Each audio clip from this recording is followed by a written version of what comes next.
छौरी दर्द कैसे दिलवा सहतौ अगे अखिया से लोर बहतौ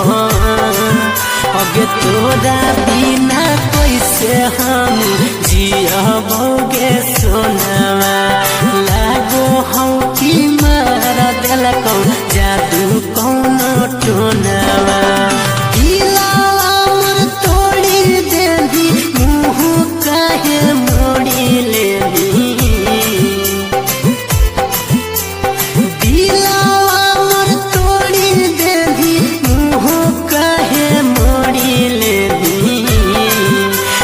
जोइनी ससुरवाया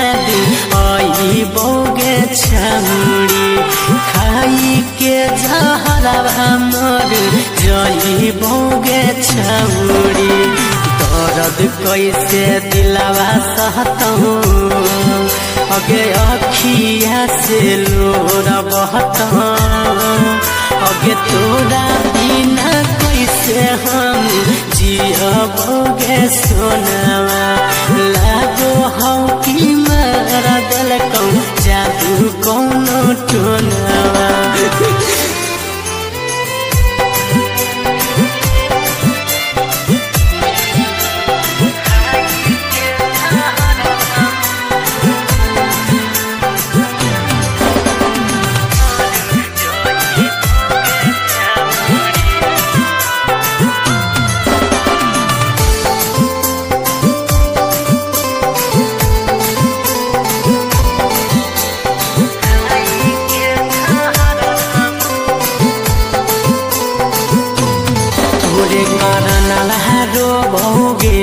कजरा लोर से धोगे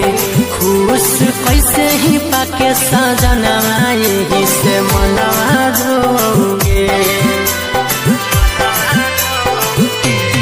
तोरे करनला धोगे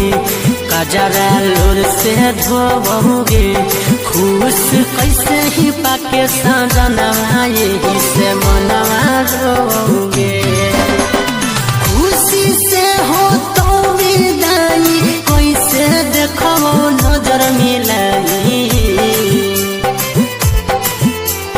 खुशी से हो तो विदाई कैसे देखो नजर मिलाई अगे तोरा बिना कैसे हम जियबोगे छौरी बनी के आवारा दरुआ पियबोगे छौरी।